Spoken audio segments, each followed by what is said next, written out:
Yes, guys. Welcome back to another show. It's another panel show, lads. Hope you guys are all doing well. Make sure you guys smash up the likes. Make sure you guys are subscribed to the channel as well if you're new. I mean, where do we even start here, man? You know what I mean? Another battering, another defensive collapse, another second half collapse. Yeah, really bad, man. Really bad. And I've got the lads to jump on to talk us through it. Pull pickers, you're hiding away there in your coat. I'm going to start with you. I'm picking on you.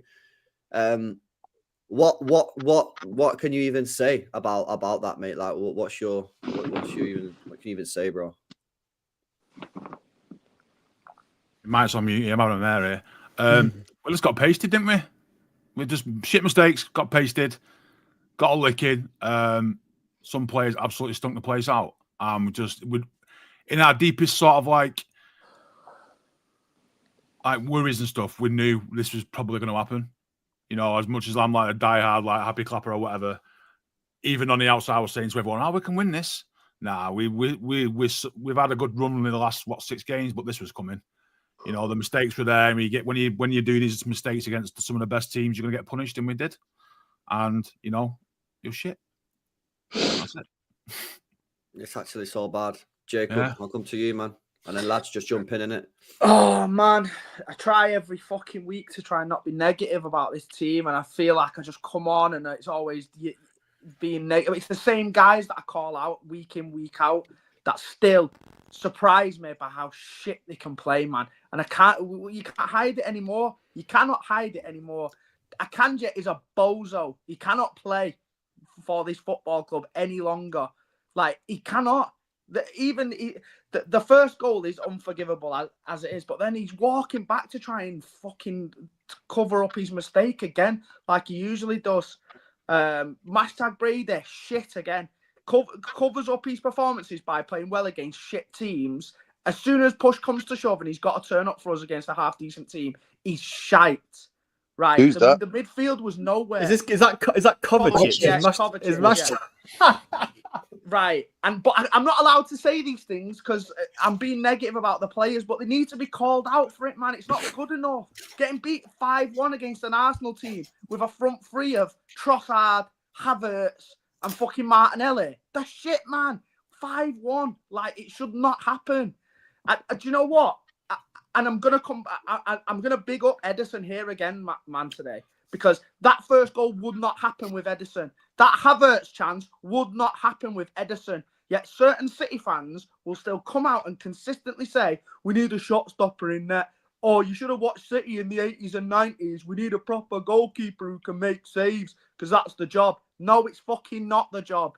Keep the ball. That's when Man City, man, we used to pass people off the park. I don't want a fucking shot stopper in there. I want someone who's not going to give the ball away in areas like that. And it just, the whole back four just looks shaky or with Ortega there. Because, you know what Edison's going to do with it? He's going to drag a player in and he's going to be able to find a pass. The whole back four is a shambles, man, the way it's going. Oh. For me, it's like, so I actually think, I'm just going to get a bit broad in the first half here. I actually think most of the first half was fine. Like, we were in control. A lot of it, yeah, maybe a lot of it was just possession for possession's sake, but it was control nonetheless. Like, the only 2 chances that Arsenal created were ones that we put on a silver plate for him, and as at the end of the day, like, everything else around the performance is absolutely fine. But as I've just said, if you're doing all that, if 44 minutes and 30 seconds of it is mint, and then that other 30 seconds is you giving up 2 chances that are basically tap-ins for the opposition. Like, it's a fucking miracle that Havertz didn't score that. He went on to score a more difficult chance later in the game, but the fact it's a miracle that he didn't put that to bed and make it 2-0. Like, I'm just sick of watching us fucking shoot ourselves in the foot on a near weekly basis. Like, if Arsenal, if it was 2 minutes in and Arsenal do some like sick, like free flowing football and score, I'm like, you know what? Arsenal have just come up with a moment of quality there, and we've conceded, and it's shit that it's happened inside 2 minutes, but it's happened. But as it was with Chelsea, it's here again, and it's us. We're the ones who've made it. We've given up. We've basically put ourselves 1-0 down, and we all know what Arsenal are going to do when they're 1-0 up. They're going to do what they've been doing all season against much worse teams because they're a fucking atrocious team to watch. And I couldn't imagine watching this every single week. They go 1-0 up and put 10 men behind the ball, and we gave them. We thought with the team selection, I thought we sort of basically put the onus on Arteta. We basically said to him, like, you've got to come and attack us now because we're playing an attacking game. So you can, and we're saying to you, like, your fans will not allow you to put 10 men behind the ball from minute 1 at the Emirates. That you're gonna have to come and attack us. But we've put out a team that is there to exploit the space that you leave behind. And what do? In 2 minutes, fucking Stones plays a hospital pass to Akanji. Now, don't get me wrong. I think the blame is like 70-30, maybe even 75-25 on Akanji over Stones. But the pass is probably not the correct decision from Stones. I don't think it's shit. It's poor. It's a really slow pass. So like the Arsenal player near Akanji is given so much time to close that space down. And then I agree. I agree. Yeah. What Akanji does beyond that. Yeah, and I think Stones is expecting a certain level of competency from Akanji there to deal with it in a way that I agree. Just get rid of it, and he doesn't have it. And Akanji's in a terrible run of form at the moment. And I think he's being severely overplayed, and I'm pretty sure that he's not 100% fit. But you can say that about most of the team nowadays. However, the point is, we put out a team that was there to exploit spaces left behind by an Arsenal team that has to attack us at home. And we gave them a 1-0 head start from the minute 1. So what do? They put 10 men behind the ball for the rest of the half, and they've got a crowd that is no longer going to get on their backs for doing so. They've got a crowd that is going to be absolutely loving the fact that they're sitting back and defending a 1-0 lead against us. And they can do what they wanted to do from minute 1, which is pick us off on the counter. And yeah, it's just I'm just sick of seeing the same players make the same mistakes every single week, and it's yeah, mate, these errors are absolutely killing me, man. They're killing every game. Someone's making an absolute Sunday morning stuff. It's Sunday morning so bad. errors. Not even that bad. It's killing me, man. It's killing me. These fucking errors. Like last week, I dealt with it because it's his first game. He's young lad, but like Akanji, senior player, Foden doing that hospital ball on the edge of the penalty area to Thomas Partey when it was 1-1 as well. It's every game, bro. I just want to concede a goal, which I go, you know what? Fair play, sick goal, like. Every goal, I'm looking at our defenders, I'm looking at something that they're doing, I'm thinking, you're getting paid mad money. You're a professional footballer. You've just won 4 titles in a row. What's going on, man? It's tiring, man. Watching these errors, bro. That Akanji one for me is unforgivable, man. It's been coming for months, that with him, though. He's been doing it for fucking months. He's at that level now that Walker was at, where we said, this guy gives a goal away a game. Like, he's that bad at the moment. Yeah. He's literally giving a goal or a massive chance away every single game. And we can't afford to be playing games 1-0 down, but because we know Akanji's going to give a fucking goal away. He can do the thing is, though, he could do that. Allow him to do that right back where the mistake he makes, at least he's somewhere to cover. You can't be doing criminal fucking We've stuff been like calling that him to play right back for weeks, haven't we, really, to be fair? I agree. Get him right back, man, to the end of the season. We've signed 2 centre backs, and we still aren't doing this for it. I know that obviously Kusanov came in and had not an ideal debut, and you probably don't want to chuck the 18-year-old in for a first game against Arsenal at the Emirates, but like we're in a run of games now for this next month. Sorry, I'll let someone else talk after this, but like we're a run of game now for this next month where there is no ideal game for us to chuck these new defenders in. No. We're playing. It's either Liverpool, it's Newcastle, it's Spurs, it's United, it's Villa. Like we're just gonna have to. Obviously we gave Kusanov Chelsea last week, and I think that's probably convinced Pep that he's not going to do it again for any of these big games. But we've got to change something. And unfortunately, now we've started a run of fixtures where, apart from Leyton Orient in the FA Cup, I don't see a game where these players can have like a comfortable debut. To be honest, but yeah, someone else can. You know what pisses me off is that today we didn't even give ourselves a chance. I think everyone in this panel knows, and everyone in this chat knows, that against Arteta you cannot afford to concede first, let alone 2 minutes in. Because you concede to them, he just sits back and sits back and sits back. And they did, All I've seen on Twitter is, they're so boring, they're sitting back. We gave them the chance to do that by fucking up 2 minutes in. And then I said, we finished the first half well. We created a spell of sustained pressure, which we're not really able to do this season since Rodri's gone down. I'm like, you know what? I'm actually surprised we've been able to do this. Let's see if we can keep doing it. I said I didn't think we'd be able to, and lo and behold, we weren't. we scored, we tied the game, and then we did exactly what we did on the first goal. 1 minute later, we're giving them possession, and we shoot ourselves in the foot 1 minute after kickoff and 1 minute after scoring, and therefore you're not giving yourself a chance to win. And for me, I think centre back is one of the biggest problems for us, because you look at Arsenal, you look at Liverpool, they have 2 alpha guys who are the first 2 names on the team sheet every time. With Liverpool, you have Van Dijk and Konate. With Arsenal, you have Gabriel and Saliba. With us, you have Diaz, who's been in and out all season. But who do you put alongside him? I don't think there's a clear-cut answer to that. Because for a while, it was Akanji. He's playing himself way out of the team, maybe not even in the squad anymore. Stones isn't. It's Stones for me, but Stones isn't consistently fit is saying a lot. But the issue for me is when Diaz goes down, you don't have another leader there. Akanji's not a leader. Stones, you just get empty shirts, don't you? Not sure about it. But Saliba went down for Arsenal a few weeks ago. They were totally fine because Gabriel's a big, strong guy who knows how to lead a team. Yeah, they're not shitbags. No one else. Konate's gone down for Liverpool before. Van Dijk can lead the team. Van Dijk goes down, Konate can lead the team. We have Diaz, we have no one else, and that's a big issue for me. We don't know what our 2 players at the back are. In fact, we only have 1. So that's a big issue for me that needs to I can tell you one thing for Frito, Danny, bro. It's not them 2 that was starting today, mate. Stones and Akanji, yeah. I don't want to see that combination again, man. I'm sorry. For me, boys, I don't agree with anyone. I think it's 50-50 who's to blame. You can't listen, you talk about Sunday League football, yeah. One of the rules number 1 in Sunday League football is you can't play the ball across your own box at the best of times. Square passes. You know what I'm saying? But you see what he did there, yeah? It didn't make any sense what Stones did. There was nothing Akanji could have done except swing his left boot at it. And if he did do that, which everyone's saying he should have done now, then he still would have got bollocks anyway. He still would have got bollocks for just hoofing the ball. Do you know what I'm saying? I think a better defender. I think a Diaz there on that ball. That doesn't happen with Diaz. He either lets it run across his body or he just deals with it. Akanji's just like, what? I don't know. I don't know about Diaz. There was too much pressure on him, bro, to let the ball run across his body. They all just panicked from the pressure. All of them panicked from the pressure. Well, for me, the key thing that's been highlighted here is what Joe said. Yeah, Joe said, "Listen, I'm not asked about controlling the game, innit? Yeah, I like to control the game, but if you're not doing anything, and then ultimately, I don't care about controlling the game because it was embarrassing, mate, not getting near their box and all that shit. Yeah, but what Joe said about we gifting them goals, man, everything was a gift. We just gift wrapping everything, man, and this is what's unacceptable, man.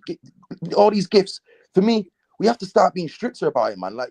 You're doing these kind of things, yeah? Then I want to see man getting dragged off the pitch here, there, and then. I don't care what he does to the confidence because it's unacceptable, man. You've got guys on the bench there that we brought in, yeah, and it's embarrassing the fact that we're bringing them in because they're sitting there just watching the game like fans. Do you know what I'm saying? Like use them. Do you know what I'm saying? Bring man on. Bring one of them centre backs should have came on today because the performances from the guys on the pitch wasn't acceptable. So let's make a substitution. It's got to that point, mate, where. We've got players now that, for instance, I was watching Bozo. Foden, when he made that mistake, and then made 2 more instantly after. I said to my mate, said, "That's it. Take him off." Mentally, mentally, we're weak mentally. Yeah, he's just that's he brings my moosh off.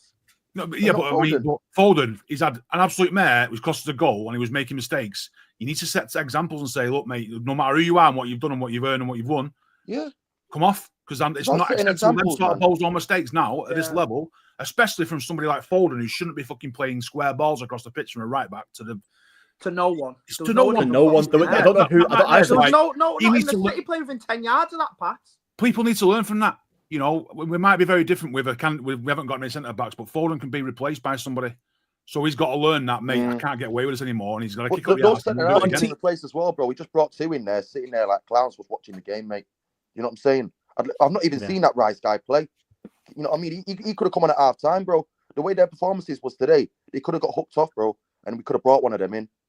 Yeah. But that's it. Got to a point now where accountability matters. So, Nunes as well, man.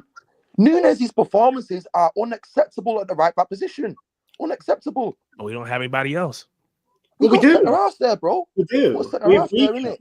I think it was suicide to play him and Guardiola today. To be honest, from the get go, I think it was crazy. There was no big dogs in that team. I think it's crazy not playing De Bruyne against Arsenal away.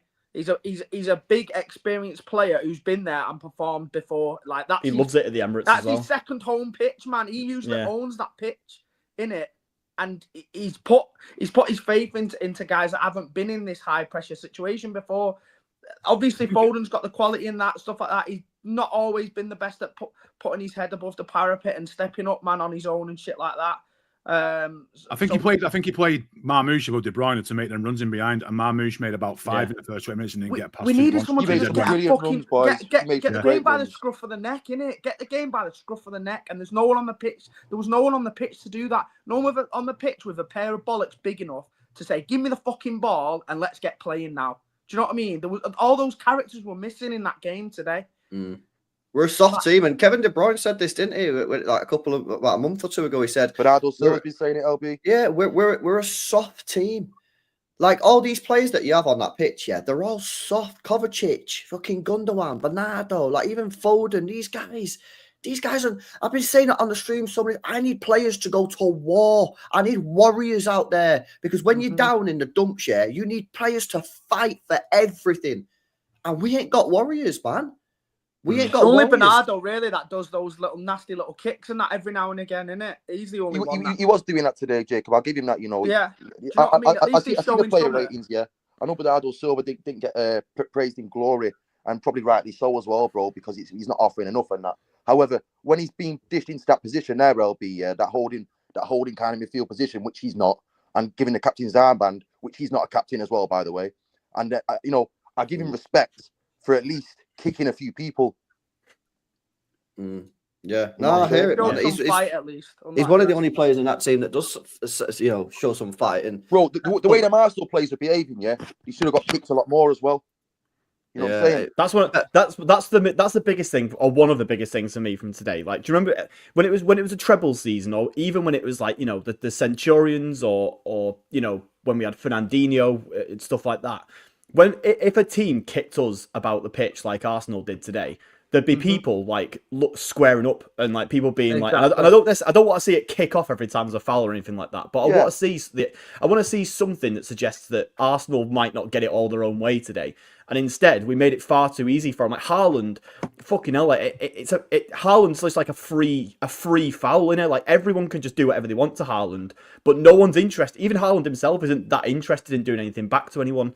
And Bernardo's the one who's doing some little snide kicks and stuff. Although he only really started doing that when the game was like well and truly when gone. It was gone. Like There wasn't. It's not like he was doing it from minute one and being a little snide from the start. One thing I was really disappointed in was when we had that break and Timber got booked. And he lunged and he got booked for it, right? Why the hell did nobody ever keep running it in for the rest of the game? Because no one went near him. No one went. We do that every single time. We never do that. I've never ever seen us exploit a guy. If that's Liverpool and it's Salah, they just give the ball to Salah and just run him all day until the guy's head's gone and they take him off. We never do that. We almost do the opposite. As soon as a player gets booked in the fullback position, we go, all right, chill, mate. Don't worry, we won't come near you again. It's just like, I agree, ground mode, mate. And every time Nunes got on the right wing, he just thought, I'm not. There's no way I'm taking this Lewis Skelly on, knowing full well that he's rash and he can put tackles in. Just have a fucking go. I was so annoyed by them in the first half. They were like the number of times that we got into positions like in the sort of basically the corners of their penalty area. We'd get towards to the edge of their penalty area. We'd be like in that perfect position, where like Bernardo and Foden can just like whip in sort of like a back post cross from the opposite wing. The number of times we got there and did nothing. We had a. This isn't just in the first half, by the way. I think it got a little bit better second half, but I mean the game was fucked in the second half, so it didn't matter anyway. But first half we had all that control, all that possession, got ourselves into the good positions where we could do something and like get the ball into the box. And we did it twice all game, and we got two. Like one was the one that ended with Gvardiol putting the cross. There was no one in the middle. There was no one in the middle. Yeah, there was no one in the middle. No one takes a chance on the ball coming in. So just like, and I think we're all watching it from halfway. And I think another one was when Savio had it and sort of basically ran at someone and just put a cross. But again, the two times we actually sort of made an effort to go at them, to run at them, to put in take a risk, put in a dangerous ball. It worked. And in the first half, it just felt like, whether it's because we were 1-0 down and we're just terrified of them just hitting on us the break every single time we gave the ball away, we just didn't do it again. Like we didn't even try to attack them for the whole first half. And it's just like they say, the mentality of these players is just, whether it's because of Pep saying to them, be more careful, or just they've just not got it in them anymore. They're just the mentality's from the bin. I think Everyone knows how shit they are. I think they're mentally shot, and they're playing. I've said this for a while. They're playing safer passes, which they think is safer, but actually gets them into more shit. This thing that you notice, more detriment to themselves. LB, mate. Exactly. Mate. I say this all the time when I watch longs, but if you've not noticed it, notice it next time we play, right? We'll get a ball and there's a forward pass on, semi-risky, right? But what they'll do is they won't take it because they're nervous, out of confidence. So they'll go backwards. We'll end up at our goalkeeper and then we'll end up losing the ball. And it's this fake news thing where they think that by being safe, oh no, I'll turn around, I'll keep the ball. No, you've got a chance to break on the opposition. You've got a chance where if you get that pass in, Foden can get it in, turn and run at the defence. Because you've not got the confidence to play it, you're going backwards, thinking that's the right thing to do. We end up losing the ball, man. And I think the confidence in the players is just utterly shot. Tarek, let me bring you in, bro. You're not so much. I'm with you, because if we're gonna lose the ball, I'd rather lose it on the attacking end of the pitch than on our defensive end. So play that forward pass, even if it doesn't come off, then okay, it is what it is. We'll defend, but at least we're not defending, in our box. But it's definitely disappointing, because I sat here midweek and said I thought we could win this match, and I genuinely don't think that Arsenal played that great in the first half, or even probably up until that third goal. They were there for the taking. We gave them the ball, gave them goals because we made stupid mistakes, and that part is disappointing. If we come in and we just get played off the pitch, it is what it is. But when you see your team making mistakes and just effectively giving the game away, that's the part that's disappointing. And we can talk about individual players or individual moments, and I think we've all said nobody, with the exception of maybe Savinho, who kind of did anything of note that would kind of give them any credit for. So I'm not going to point fingers or call names or whatever. It's just all around, it's not good enough. And when we were at our peak during the treble season and all those, it was just the mentality that we had is nowhere to be found right now. And whether that's if that's down to one or two players, that's embarrassing. You know what you just said. We got to be better about. You just said that about the mistakes, right? About Arsenal. I don't think Arsenal played particularly well either today, but I felt that they managed the game. You know what's sad? Part of me almost feels like Arsenal just knew we was going to make mistakes, and that they almost just waited to pounce on them, because they didn't really go mad pressing. They pressed at times, but they were knew when to press. They sat back. They defended well. They made it difficult for us. I almost feel like part of Arsenal's game plan was they're going to make shitload of mistakes, because they always made shitloads of mistakes. When they give us the mistakes, we got to be on it and we got to punish them. And that's exactly what they did. Because first half, they weren't particularly great. Second half, I don't even think they played that well. I think we just literally give them everything on the plate. And then the last 20 minutes, let's be honest, was just a shit show. Kind of reminded me a little bit of when we beat Man United 6-1 and they just crumbled in the last 15. Yeah. They try to get back in the game. They're pushing everyone forward. They lose all control. They lose it up here, and bang, you get them on the break. What about Ortega as well for these last few goals, right? Because am I imagining things here, or was the guy just stood there every single time? I don't know, mate. I turned it off. I turned it off as well. Every single one of them was going in the same corner. Every single one of them, the play was opening up to shape into that corner. And for every single one of them, he stood there with his arms by his side. This is the guy who over the summer I was being told is the new number one, and should be replacing Edison. After that first goal, if I'd have been a standard to play football that, and I'd been Kovacic, I'd have gone straight up to his face saying, "Don't you ever fucking pass the ball to me like that again." Because you need to see that sort of thing where in a real world, you'd fucking, what are you doing, man? If that had been Roy Keane in the 90s, you'd have chinned him. That's what I've been telling people. Honestly, man, that was pathetic. This guy is not good enough to be our number one, man. It's just, he's a very good goalkeeper. He's a very good goalkeeper, but he's not a number one. Think back to the start of the season, right, when Southampton, who came up from the Championship and were doing all this amazing passing stuff around the back, Russell Martin got absolutely murdered every week for having his team do the same stuff every week and making mistakes, and they're passing the ball out from the back and it going to the centre back and they get closed down. He lost his job. They got smoked every week. We're worse than them. We are doing worse than them at the back in terms of mistakes. I think we're 7 goals we conceded from 7 chances that led to errors and goals. We're doing what Southampton are going to get relegated for. You know what it is? You know what it is with Ortega for me? I can't remember which game it was, but I said after one game, you know what? This guy makes the goal look huge. And I looked it up, and the guy's 1 inch taller than Bravo. And it's just like, we need someone big in there. none of our goalkeepers really fill me with confidence. We need an Edison, animal. man. We need an animal in net. We need an animal. What Edison in net, man?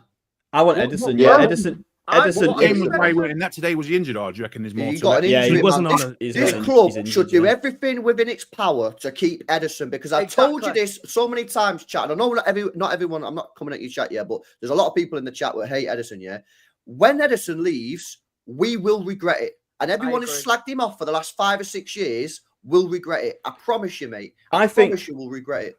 for me You on the talk about Edison thing, it's progressive just like passing. it's for me on the Edison thing. It's like I think Ortega is like 10 to 20% better at shot stopping, but Edison's like 90% better at like Yeah, everything else outweighs that actually matters massively. to us. He's a better, Like, he's there's- better on the ball as an outfield player than some outfield Like, players in the Premier League. if you Yeah. think today, like obviously, like if we had Edison in net, Arsenal wouldn't have even pressed us in the keeper. They wouldn't have even bothered because like, what's the point?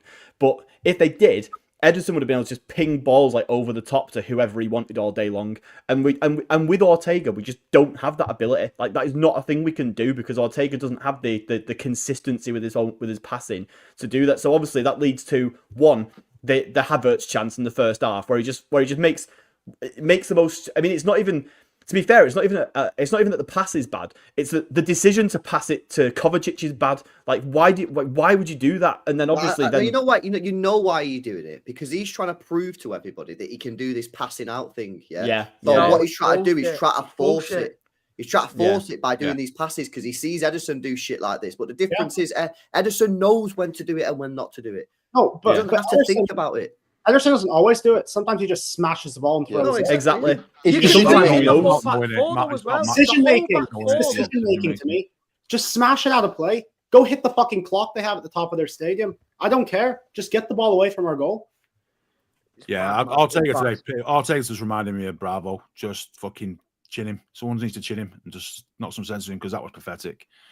Someone needs to chin some of them Arsenal players as well, mate.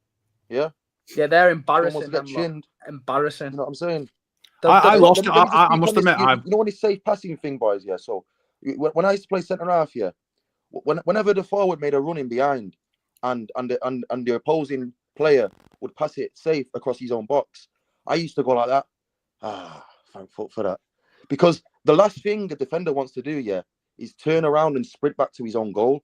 And I'm seeing Mamouche in particularly in that first 45 minutes make some excellent runs, man. Yeah, excellent runs where I can see why he's got the goal to game ratio that he's got in the Bundesliga. I can see why, because I can see he's making mad runs, bro. And I felt really sorry for him in that first half because these safe passing, like LB said, it's a detriment to us, man. And it's giving their centre halves a rest, because while we're not putting them balls over the top when them runs here, which are not hard balls, by the way, yeah, we're not asking for a fucking Xavi Alonso masterclass. I'm asking for a fucking simple ball because we're getting good runs. We're giving their centre halves a break and a breather and a rest. Putting cigars in their mouths and let them watch the what are whole we fucking doing? pitch like that. That's where they want it, You know don't what I'm they? saying? That's where them two centre backs, Gabriel and Saliba, are the best in the world at when the game's all in front of them, innit? And we didn't even threaten them in behind once. They're happy to stand there and wrestle with Haaland as long as the ball's in front of him and he's not running in behind. And we didn't even try and fucking get. We had a front run around. We had 3 players up front in Marmoush, Haaland, and Savio, who were some of the fastest players in the league. And it took us about 20 fucking minutes to get from our box to theirs every single time. There was no urgency in us passing it from one end to the other at all. And we had, like you said, and we had some like serious pace in the team today. And I just thought, obviously Arsenal, as soon as they took the lead, which was very early on, obviously. It was like watching the second half when they were down to 10 men at the Etihad when just like they had like 10 men in the box and it was just you knew what this was gonna turn into. But obviously then we make it 1-1 and literally hand them the lead minutes later so that it doesn't matter anyway.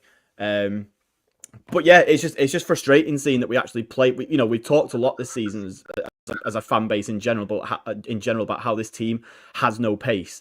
And we finally put out a team that has some serious pace going towards their goal. But then drop the best still passer won't in run the it. team. We've dropped the best passer in the team. Do you know what I mean? Yeah. Who's going to find these guys? Who's going to find these guys making these runs in behind on that pitch if Kevin De Bruyne isn't on the pitch? Drop I'm me- not being Marmoush funny, is Jacob, running bro. behind. I expect our centre halves to be able to make a lot of these passes, mate.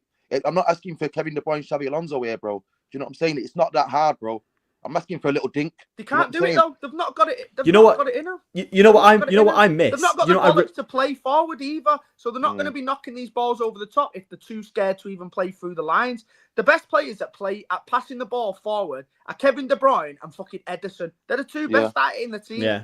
Who were, You know, if the I only really ones miss with at times- bollocks to pass through the lines. You're gonna I say really miss Laporte. at times bro. like You're gonna this. say Laporte, aren't you? I'm gonna say Laporte, mate. Laporte. Yeah, exactly. Yeah. Laporte was the absolute fucking the King probably of the best in the line league. He could do that sort of cross-field pass That diagonal chip finger across the pitch, yeah. from centre back to Riyad Mahrez. I was Getting saying back. he He was could hitting do that. Riyadh all the time.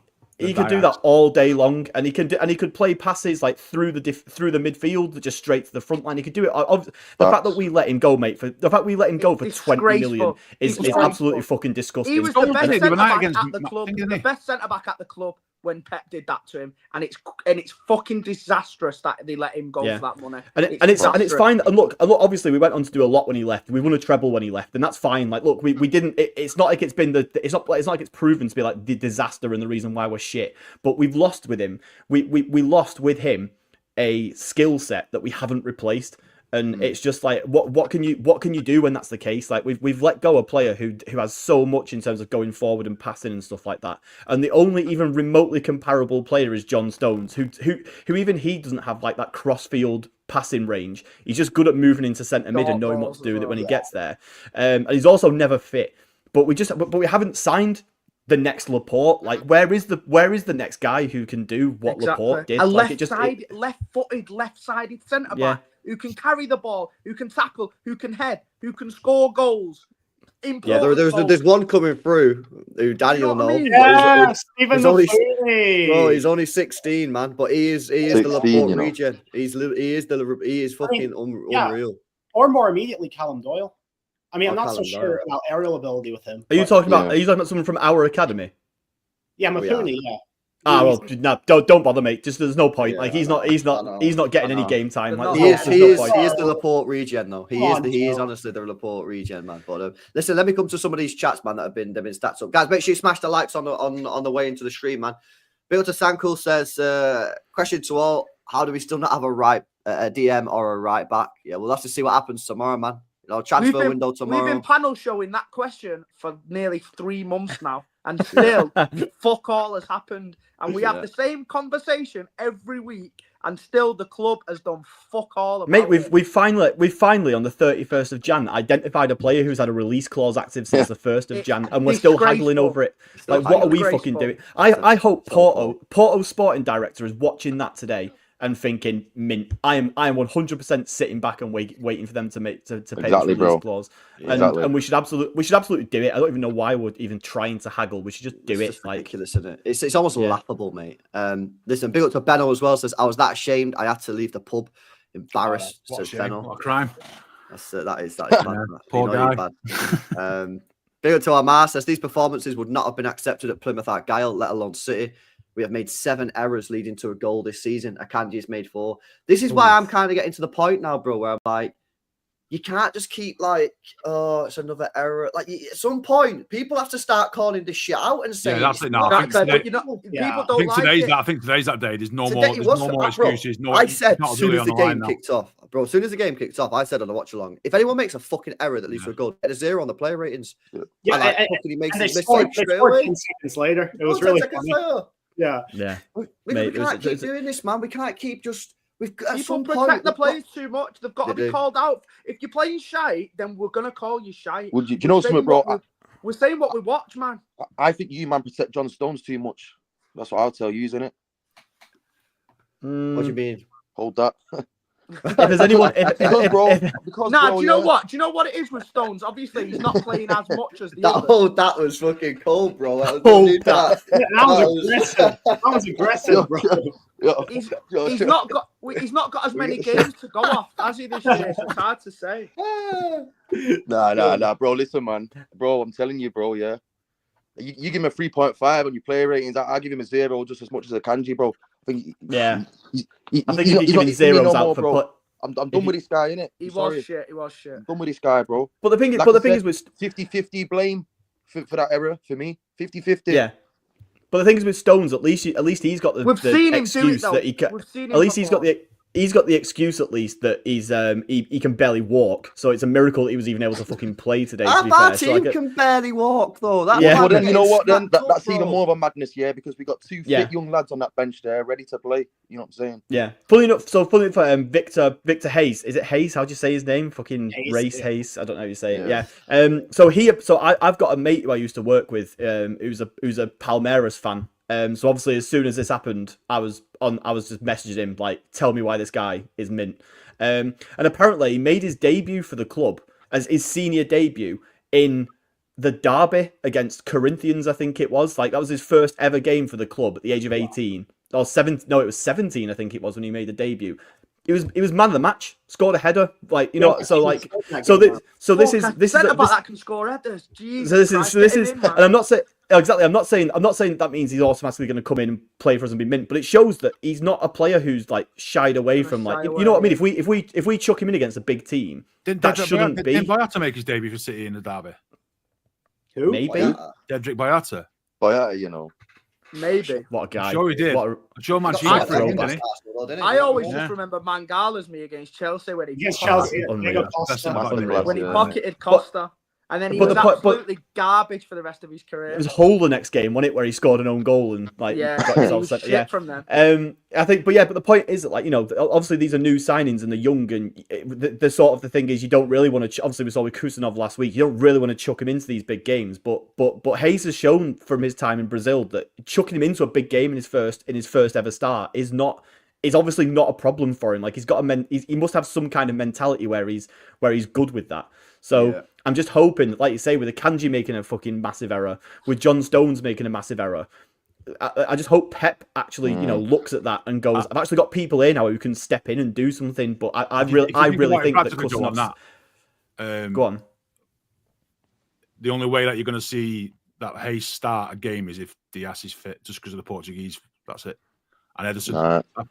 I think that's where you're going to see. We can't. I know, but I just think now. I think with what happened with Kusanov the other day, I just think Pep's not going to throw these lads. Well, hopefully we'll see him against we can't do that. Nah, I don't want to do that, but I think that's the case. I think that's what about if sick Ederson's and tired behind of this him? You've got mollycoddling of young players, bro. These players are on like 50 fucking grand a week. not the Yeah, money though, is it? It's about they're a visibility. big dough. Yeah, but Danny's just said and Joe said this guy's played in front of like 80,000 people in fucking Brazil. Yeah, And that against atmosphere the is I'm wild. with you. I'm with you, but I'm being devil's advocate. But I know what we've seen with Pep and how he does it. Well, I Pep just needs think to it's change your them, right. man. Very surprised. if your whole thing is if you don't have someone who speaks the language you speak next to you, you cannot play. Then what the fuck? Like, what's the fucking point of signing these players? Should have signed Mark That's when you Wade, get the mate. best out of him. I So think that's when you get the best out of him. Copia, I assume Lewis Skelly and Nwaneri who scored today are seasoned 27-year-old veterans, yeah? That's different, isn't it? The only one thing I say about that, It's Pope, The biggest game of the season, they're playing an 18-year-old and a 17-year-old. They're tearing us to bits. Well, Manuel comes as a substitute, and Lewis Skelly's playing because there's no one else better at left back than him.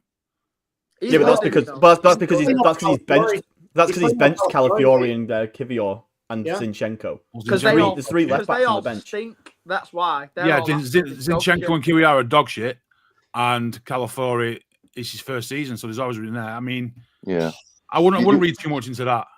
I just don't What like this point is- protection of young. I know, Yeah. but I'm just going off what Pep does. We've seen it. We No, all no, see it. I know you're We right. all I know see it. what It's you're not me saying. saying it, it's what we see. No, I know, Yeah, and you're yeah. right. But I'm just saying, I'm sick and tired of listening to these conversations about we can't play young players. Do you see this today, Nico Riley? Fabrizio Going to saying he might be Chelsea. going Chelsea, mate. Yeah, seen that. Yeah. And they'll Chelsea. change. Unacceptable. Honestly, let him go. If he wants to go, let I him fucking go. agree. Fucking, I'll drive him there myself and say, "Go on, lad, fucking crack on." Oh, He's not going to get a fucking game at nice, Chelsea. He's just going to end up on loan somewhere, and then he'll be that's it, and just another Chelsea fan. On the No, side. he won't, mate. Knowing our luck, he'll be I said this mint. about Romeo Lavia, and he went there and shown how good he is. And I'll He tell is you the good, same about Lavia, as Nico well. Riley. He could be a fantastic player. I can see it, bro. Yeah, I look at this guy. I can see what his potential is. So do you know what I'm saying, bro? Like, it's just sad, innit? It's just a shame, man. It's just The fact To that have Why all would the you physical try him? attributes that he has as well. To have Yeah. all the physical attributes that he has as well to go alongside being a baller at the same time. You don't see players like that very often nowadays, man. Yeah. So he's one that you really need to kind of get involved in the team a lot more. I believe we've been calling it for weeks, all of us. To be fair, And the thing is, I say this again because I have to repeat myself like 500 million times on this platform, but if he's crap, drop him.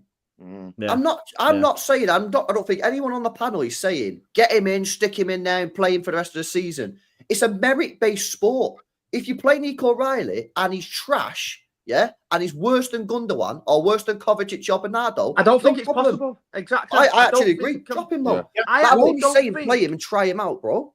I think we'd all start him. We'd all say throw him in and let him play. And if he's shit, then play. But I genuinely think that Pep is so stubborn that he sees it as if he throws him in and he fails, we've thrown 3 points away. I'd rather put somebody in who I trust and then lose. I think it's just a loyalty thing. I think he's got this thing where obviously he knows he's got his guys who he's bought, who he's worked with for years, and he's never ever going to put in a kid over a Gundogan. Like, look at the PSG game, for example. Was it PSG or was it Bruges? I think it might have been Bruges actually. Look at the team that started that game. It was full of Pep's loyal 7 or 8 year servants. It's like that. It came to a crunch, must-win Champions League game, and he played his boys. He didn't play the best team. He didn't play the best players, the ones who were like, we'd all like to see. Over a long period of time. Exactly. It came to a crunch, must-win game, and he went for the old reliables who were all 32 years old and playing on one leg. That's who Pep is, and annoyingly, that's put us in a position where I would like to see Akanji and or Stones get chucked out of the team for what they've just done today. But I know I won't. I won't see that because Pep's never going to do that because his options are putting in an Uzbeki guy who doesn't speak a fucking word of English or an 18-year-old who, as much as I've just... language, man. Yeah, tell me about it. I agree. But not. I'd be playing him, but I don't. But we just know from what Pep does that he won't, and that's the frustrating thing because obviously, we've spent 60 mil combined on these, 65, 66 mil on these two combined. We should be in a position where we can that kind of outlay should buy you players that you can chuck in straight away and not worry about. But it's at St James's Park. It's like you know what I mean. It doesn't matter. Like fucking hell, just put them in. Pep said himself that they was both ready. He came out in when they first signed them, didn't he, in that first week, and said that they're both ready to play from the get go. Yeah, but I mean, I think that's just feeding the media something. So it's just a way of like keeping things. We've got to see one or both start against Leighton Orient, haven't we? I think I say start. You know what gets me as well? Yeah. Leighton Orient, mate. You both cost 30 million quid. If you both can't play against Leighton Orient, we're screwed. Yeah. You know what gets me as well? This right back position, boys, because this Nunes experiment ain't problems. It's not it. Yeah. I know. You know what's mad as well, right? I think Nunes can do a half decent job there, but his confidence is so washed. Like, I bet it's one of the first time he's ever played right back is when he's played for us. Yeah, it's a bit like chucking the line all there that time when we had it. Not confidence, man. He's not played there. He's learning on the job, and he's making mistakes as you go. Just stick a Kanji there for the rest of the season, and in the summer, go and buy me a proper right back. Unless we get this Cambiasso guy and then start him there. Don't mind it against the lower teams and when we need to score goals like against Bruges the other day, but Arsenal away, man, to play Nunes and Guardiola when you know that they're both bombing up the pitch. It's fucking suicide ball, mate, and it was silly. And I was surprised by Pep, to be fair, because he usually is more conservative going into games like this. But the guy's getting hung out to dry, man. He's not a right back, is he? And to be fair to him, I know he's been shit, but he's at least give it a bit the last few weeks. You know what I'm saying? Going forward and shit like that, but... Yeah, that's why I was a bit. Pep's done no favours at all, man. No, the starting 11, I was actually happy with it in the sense that I wanted us to just have a go at Arsenal. You know what I mean? We're not defensively solid, so I was like, well, we might as well just try and fucking outscore them at this point. But then we didn't try it anyway. Yeah, exactly. But the problem is that we went fucking 1-0 down in 2 minutes because of our own fucking defenders, and then it just at that point became we're playing against 10 men behind the ball for the rest of the game. So it's like, well, what's the point at that point? I honestly feel that midfield is the crux of every single problem we have at this football club because they can't protect the defence, they can't progress the ball up the pitch. Everything that we spoke about today on the show so far, right, is about the defence, right? But the midfield, and Steve, you always talk about this, is a massive problem in not protecting that. They offer zero protection to these defenders, and then they are unable to progress the ball forward. They always get the ball and go backwards. I always lose my shit on a watch along because they do not go forward ever. They get the ball and go backwards. So then we're always playing against the low block. yeah, or a mid-block. We're trying to pass it through. We always end up going back to the goalkeeper, and then we end up losing the ball. This midfield is the single biggest problem, and we've bought no one. Yeah, it's Even if we bring that Gonzalez and Cambiasso in, you're still going to see the same crap tactics all the end of the season where we're just slow. Nothing's going to change. Cambiasso I think will play right back. Nothing will change If he comes. Nothing changes. Nothing changes until September. Even the club. I think if we bring in this Gonzalez, and I've not seen this guy kick a ball once, so I don't even know how good he is. But like, if we bring in this Gonzalez guy, and he's as good as everybody seems to be thinking from the 7-minute YouTube compilations that they've been watching, then I think we could possess, like, this could be good. Like, we could be all right going forward to some degree. Even if we're putting a lot of pressure on one guy at that point, but I think we could genuinely see it. But yeah, absolutely, this is the problem. We need more than just one midfielder. Yeah.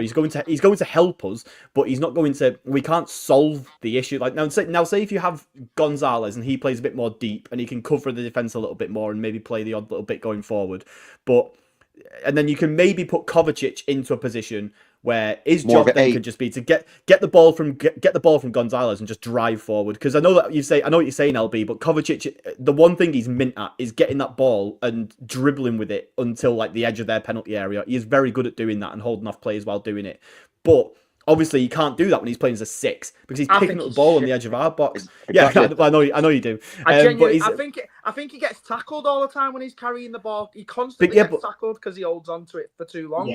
Yeah, sometimes he's definitely, but that's a high risk thing, and I'm fine. Honestly, at this point, I'm fine with just watching someone do a little bit of high risk football because the rest of it is just shit. I hear that. Stuff. I do hear that. Yeah, I guess.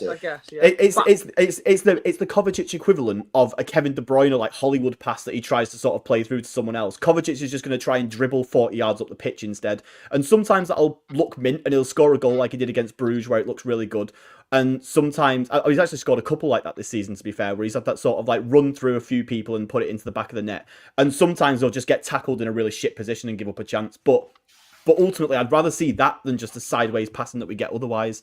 And I'm hoping that Gonzalez, if he comes in, will at least let us not have to watch 8s in the 6. Like we can have A6 and we can have players that can just do the news for you, mate. Well, is he an 8 as well? You about to tell me. He's a 6'8", but he mostly plays 8. But the thing is, really? No, mate. I watched him a couple times. That guy was making run after run after run. Yeah, he's got a few goals and that in his locker, hasn't he? And he's is that as well. But is that in the same way that like we'd all sit here and say that Rodri's a 6, but in the treble winning side, he had the license to run up and down a lot because the team around him was solid and secure, like Porto's no doubt is.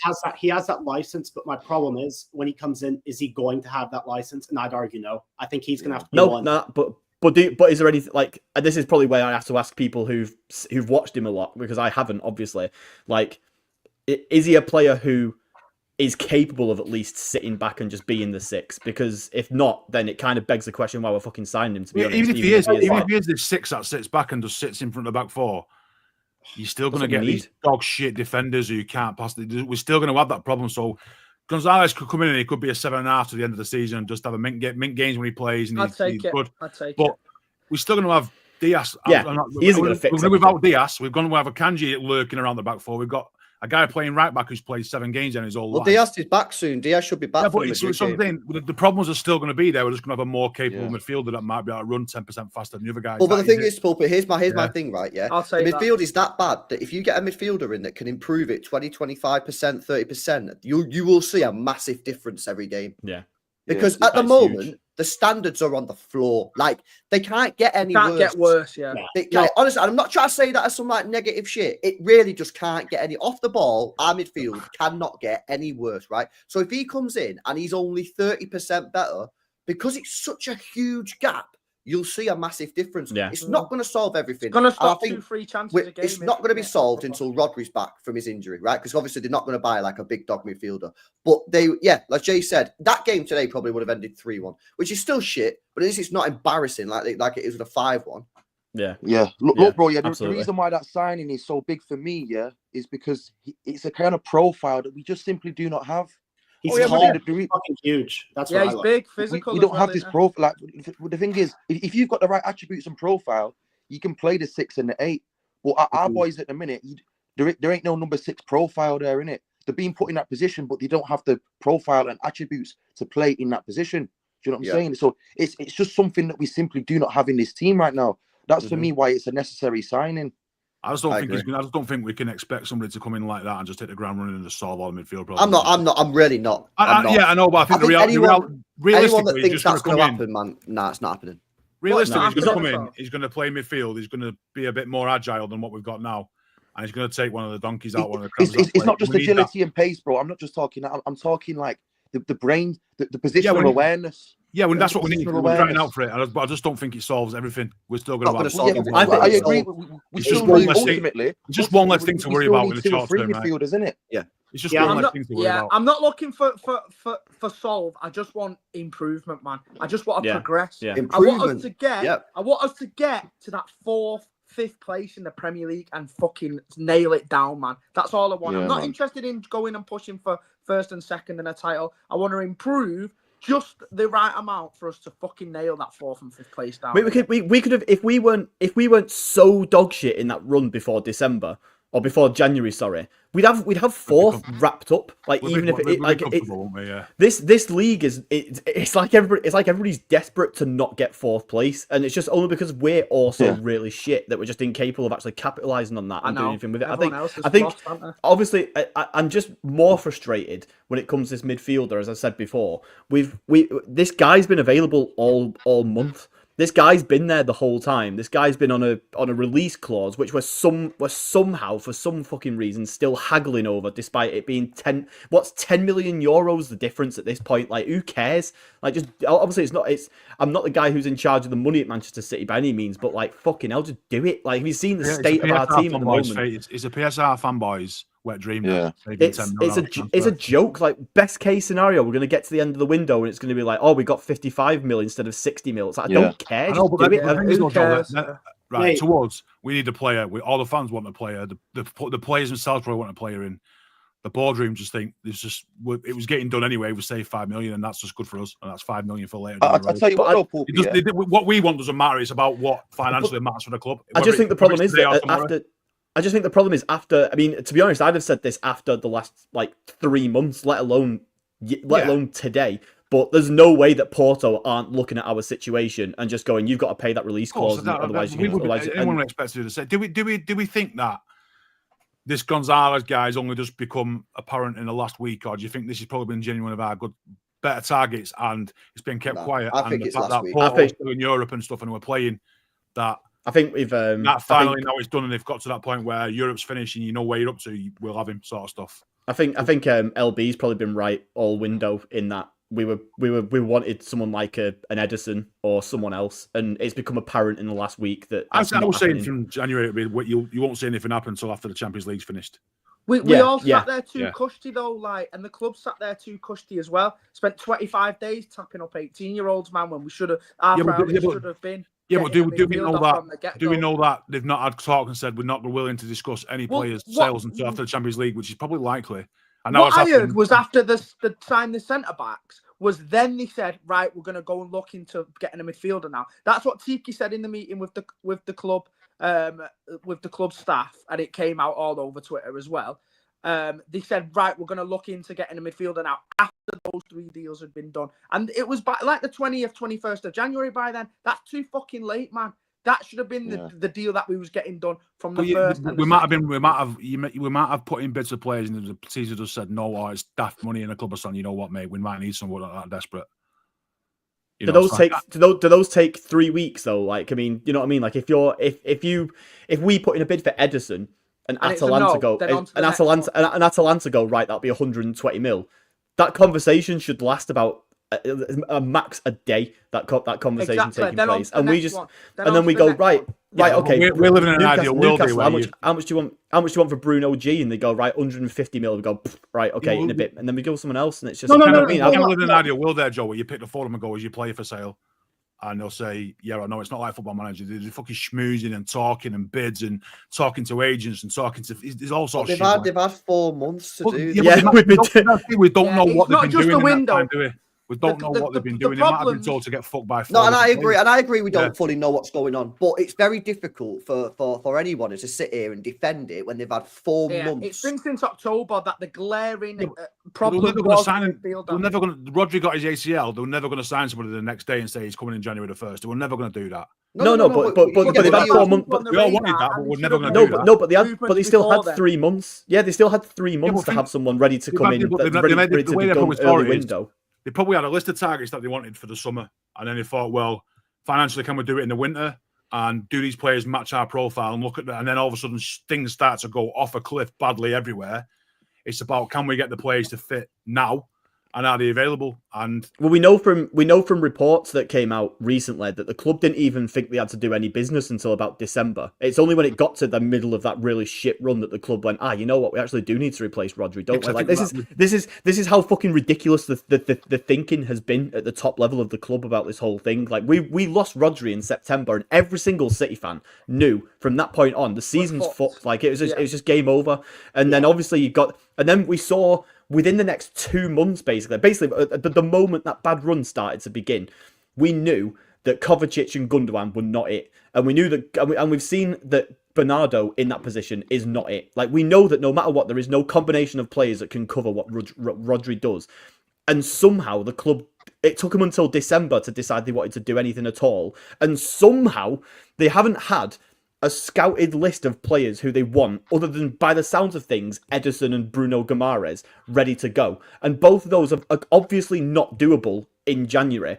And then somehow, despite that, we've landed on this guy who's apparently fucking Rodri 2.0 according to everyone on Twitter. And we only just learned about this guy 2 days ago, and now we're haggling over a release clause that he has. The sort of signs we make, though, the ones that you think, who the fuck is this guy? We're going to. Yeah, that's fine. I don't mind the fact that. I don't mind the fact that this dog of a midfielder. No, that's fine. My issue here isn't the fact that I don't know who he is. My issue here is the fact that he's been available since January 1st, and we've waited until fucking February to even start entertaining the conversation. Like I said, he didn't sign a contract with a release clause in January. The release clause has been there since. He might be available in terms of we think we can sign any player in the world, but Porto might have said, look, you could come after we've done our European campaign. And it's a release clause. It doesn't matter.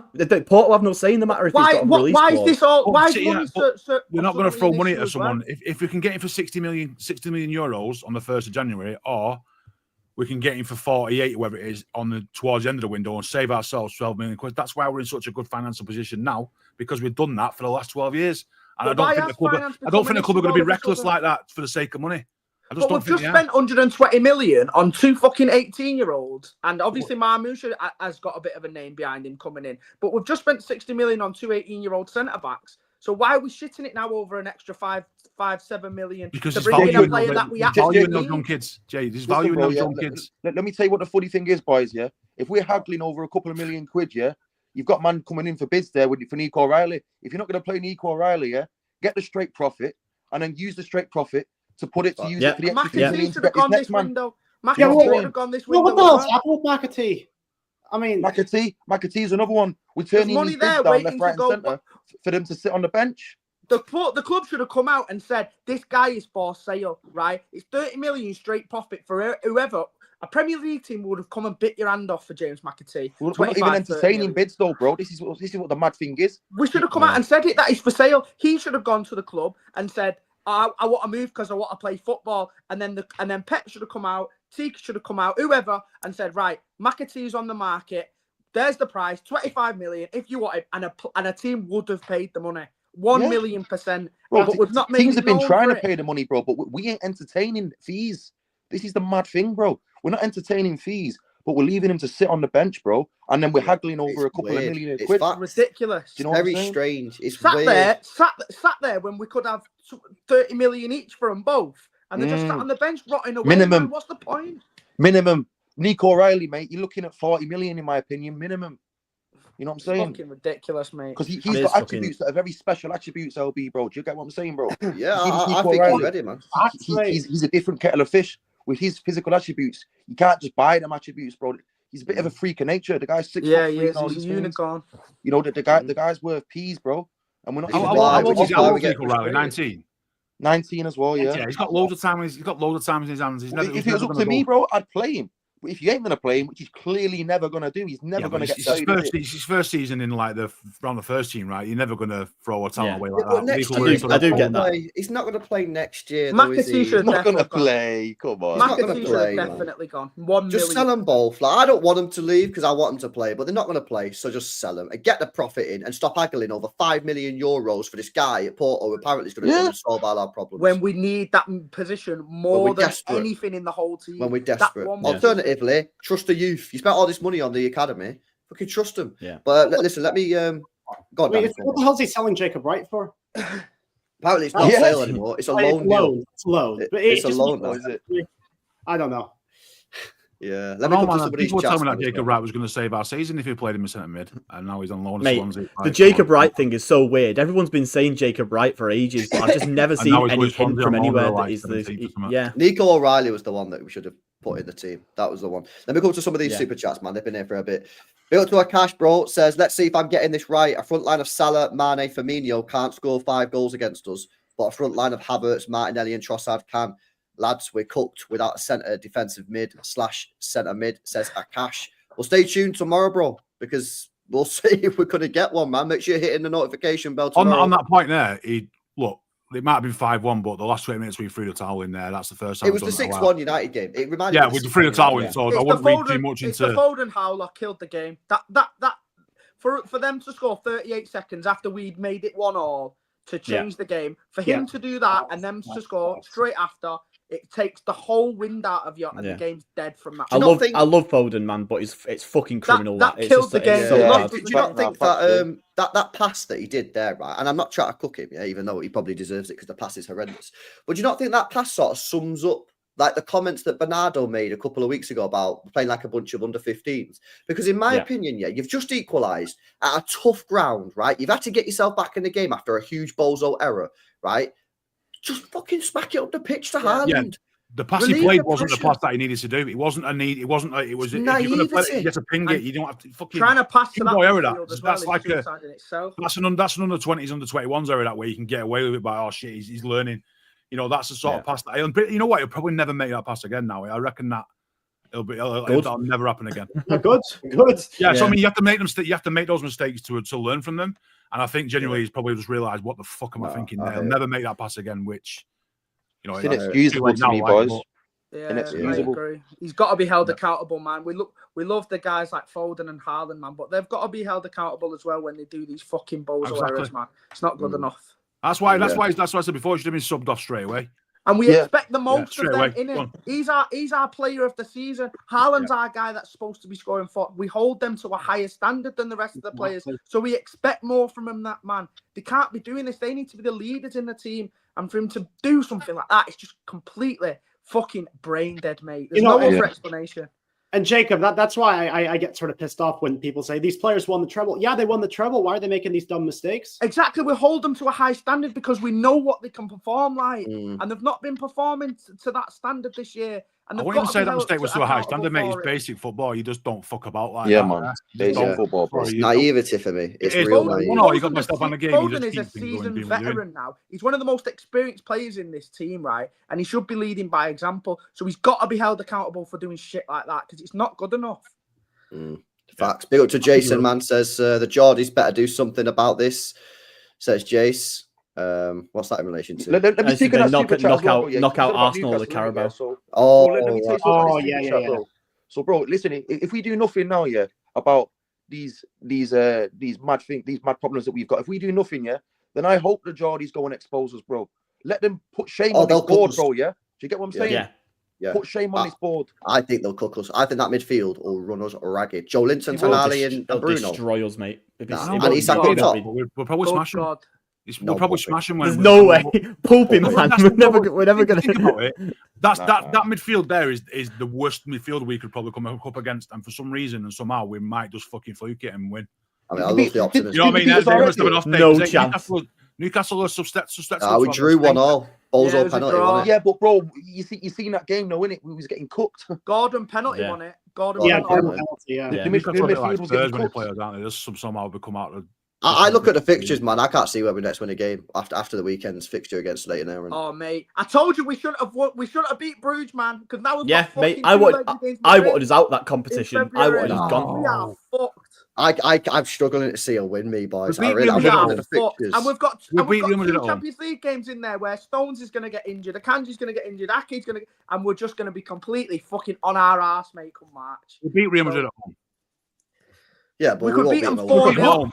We beat them We at home. could, we could beat them 4-0 at home, Pulpit, and still go out, mate. Because Yeah, I'm not. No comment on that, mate. No comment. But What about away? I think What about Liverpool? Pulpit? What about Liverpool? What Liverpool? Real Madrid away. Yeah, Real Madrid away, then Liverpool. What are you saying? Yeah, we get smoked both games. Yeah. I was waiting for you to say we're going to win a both. Mate, Like, even I'm not that stupid. Even I'm not. I think looking at the fixtures now, realistically, I think our next win is either Spurs away if they look even anything slightly like what they currently look like,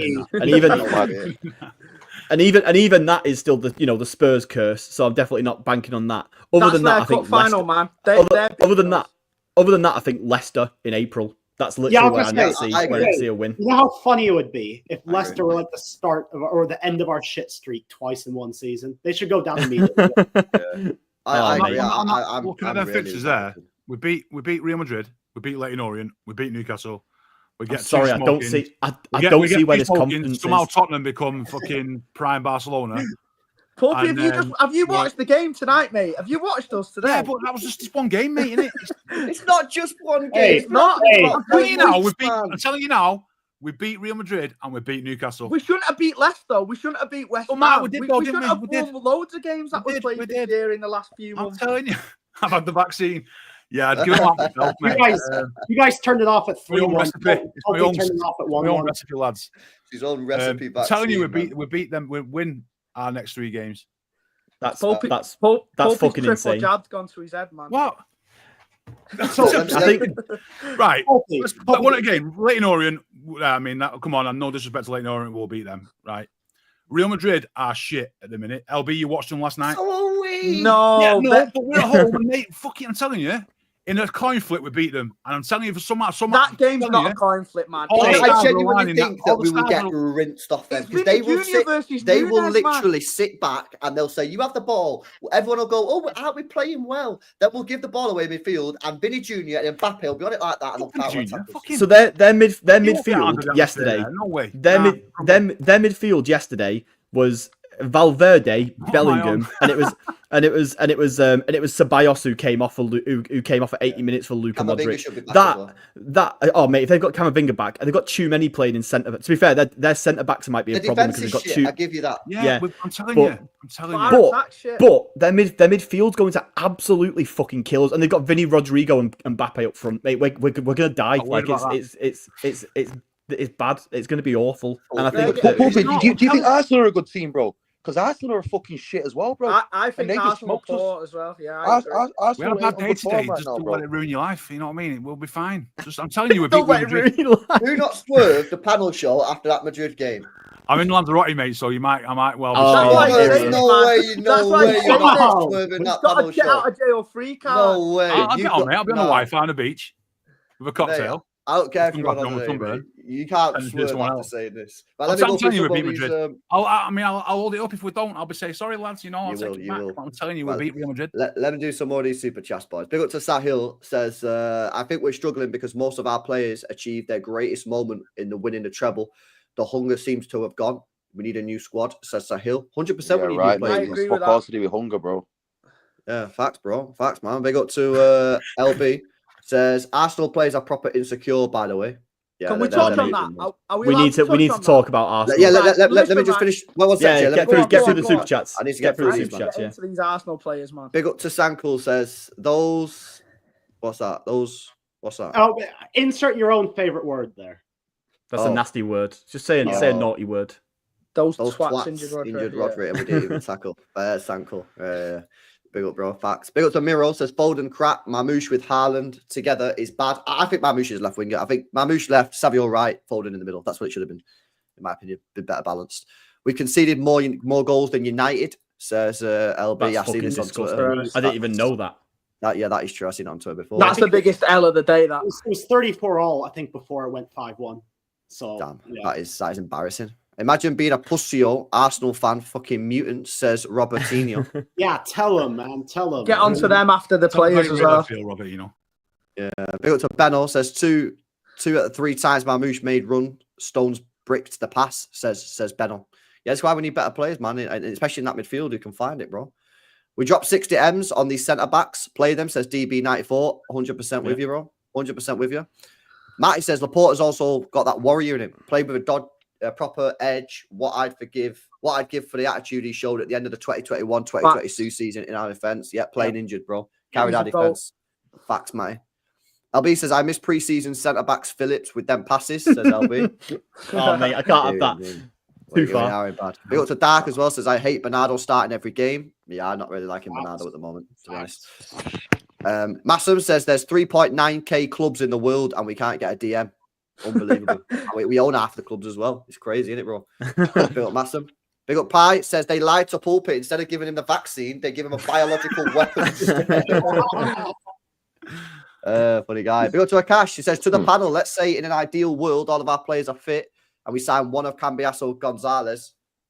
What would your best starting 11 be? I'll go for it, man, because that'll take a while. It would be, for me, Edison in goal when fit. I'd probably try Cambiasso right back. Yeah, and then it'd be Diaz, probably Stones, Gavardio. If we're only getting Cambiasso and not Gonzalez, then obviously it's the same shit midfield. Don't say it. Marmoush on the left, Savvy on the right. Yeah, you're saying all our players are fit, so I guess you're including Rodri in that, right? Oh, so yeah. Basically saying where does Cambiasso Gonzalez that's fine then. I couldn't listen to Kovacic Gundogan again, man. No, it wouldn't be that. Yeah, Cambiasso right back and then Rodri in the middle when fit. I'm able to sign Silver as well. Says Martin, get out of Pulpy's body. Says sign Silver. Right, and go on. What did you want to say about the Arsenal players? These embarrassing guys, man. I tell you what, never as a statement ever rung more true than today than stay humble, eh? These guys will never fucking learn their lesson. Every year they have a moment like this where they celebrate a game like they've won the Champions League. They did it the other season where Odegaard was taking photos on the pitch when they thought it was wrapped up. They do it every time they play against us, and they've done it again today. Won a game against City. They've won the City trophy. Booked the fucking open top bus parade, right? Because they're winning fuck all else all year, and yet these guys will still have no shame and act the way they did today, man. And that is why this dead club is not going to win anything for a very, very long time, because this is their main success of the season. They have no ambition to go any further in any other competitions. As long as they beat City and get their fucking point across, that's all they care about. And that's why they'll never win fuck all. Like, it's ridiculous because like they literally are, like, as a club, the embodiment of that meme where it's the guy spraying champagne on himself and loving life, and it's fucking he's second place. It's you know what I mean? Like it's I think I can genuinely, so the stay humble thing, I can genuinely understand why Arsenal fans are rattled by that, because like it's stupid and it's petty, but it's football fans, isn't it? So like, what's new there? Like Arsenal fans are going to be rattled by something like that, and you can see them. You see them putting like banners around the fucking stadium and stuff like that with it, and having cardboard signs held up in the ground. Fine, but when you've got like Gabriel screaming in Haaland's face after 2 minutes, as if this is like the end of the game already. When you've got Lewis Skelly doing his celebration after Haaland has already scored in that game as well. It's so embarrassing, and it's like they've got like they have just no self-awareness, and but that shows to me that the stay humble thing, like, well and truly was like the forefront of all of their players' minds in going into this game. It's like they wanted to beat Haaland as much as they wanted to beat Manchester City today. Actually, look at this guy, man. Mate, is that fucking Julian by any chance? I think so. It's like they're just like, they're a bunch of absolute, like, look, the fans are something else. We might come on to the fans, but the players are just like this is the small time mentality that has meant they haven't won. They simultaneously have a fan base that views this team that haven't won the Premier League for 20 years as like one of the fucking Goliaths of football. Yeah, But they've got a squad that only has one aim in the world, and it's to beat us. And the one time that they finally, after 2 years of bottling the title to us, the one time that they've finally actually not got us to worry about, and they're going to bottle it to Liverpool instead, and they're still out there celebrating as if they've done something today when like there's 6 points behind, soon to be 9 when Liverpool win their game in hand, and they've got 3 months to go, and they're treating us like we're the final boss, and they've already won the game. Like, this will be the highlight of their season, Joe, and let them have it. Do you know what I mean? Let them enjoy it for one night, because this will be the highlight of their entire season, and that makes me so fucking happy inside. Because they're a washed club with washed fans, man, who have no ambition to go and achieve anything, because they'll settle with Arteta winning the City trophy once every 2 years. So well done, guys. Keep that dog's nice, though, isn't it? Oh, Jacob, it'll be Arteta out once they lose to Newcastle on Wednesday. Oh, they're a bunch of fickle fuckers. They are.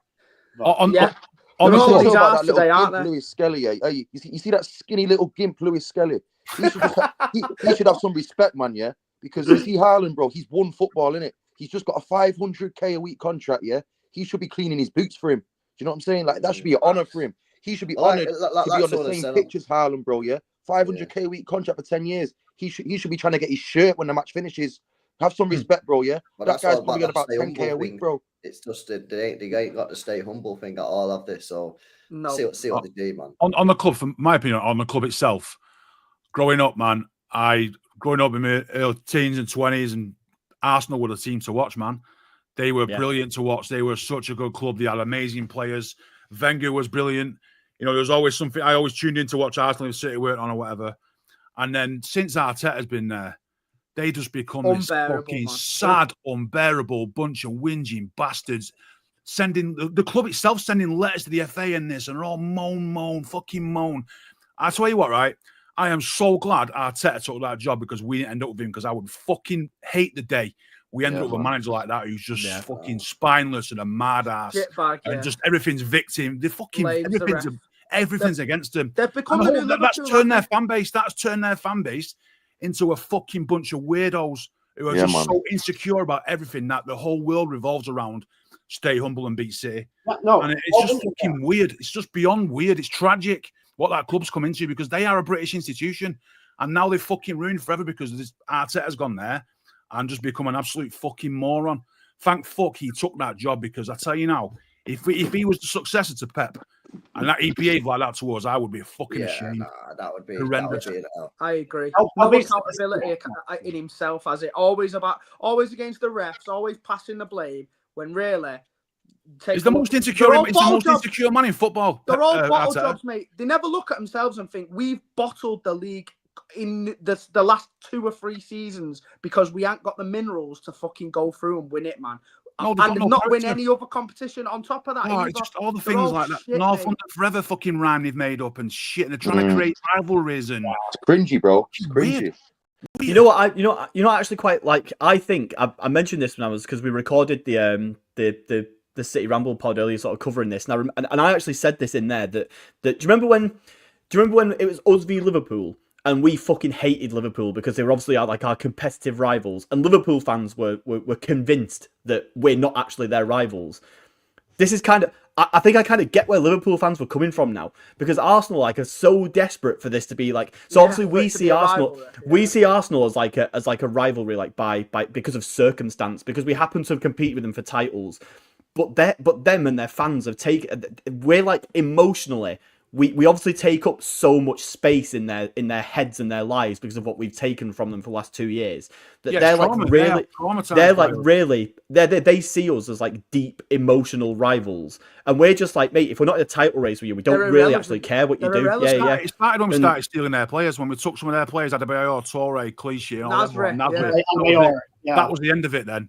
And that's when it started to go downhill, when Wenger was like at the end, and he wanted Wenger out there, great, to remind you. Well, no, even then, as LB said, like 15, 20 years ago, they used to be like the most likable Big Six team. And they were fucking unbelievable they were so good to watch. I used to like Giroud, Alexis Sanchez, Cazorla, them lot. That was because of Arsene Wenger, man. You have to give credit to Arsene Wenger, man. You know what I'm saying? rotted themselves out inside. They just rotted themselves out with paranoia and insecurity. And now Do you know what? Look what's That left. comes from- There was probably some guy sat there at full time going, I can't fucking wait for Arsenal to win so I can play fucking humble. It's like, who the fuck is employing morons like that? That thing is that stems from football shirt on.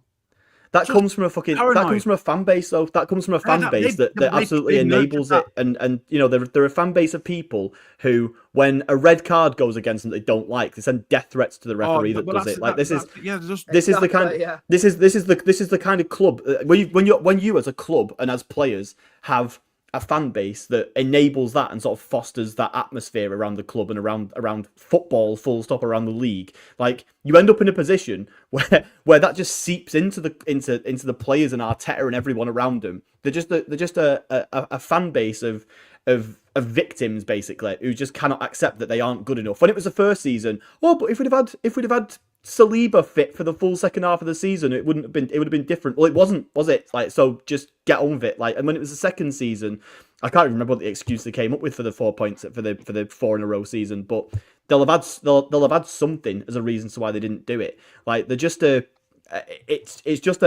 it's just a club that is just like infected with this weird kind of like woe is us. Despite being, as you've just said there, they're a fucking Premier League institution. They're one of the original big four teams. They're one of the originals, and they've won loads in the early to mid 2000s. Like even in the last 10 years, they've won a lot of FA Cups. They have won trophies, but still, they as a fan base and as a club position themselves as this kind of like underdog that are just like everyone's out to get them and like no one likes them. And it's like mate, you've got an entire generation eating out the fucking palm of your hand because we all remember Thierry Henry and Robert Pires and the Invincibles. And you still think that you're hard done by. There's a fully grown man that spent his morning writing on the back of a cereal box about Erling Haaland, man. Just to go and hold it up in the crowd. And then he's carried that out with him in public. Yeah, it's the most embarrassing thing. Probably got high-fived all the way down the street on the way to the ground. That guy needs a lifetime ban from football, yeah.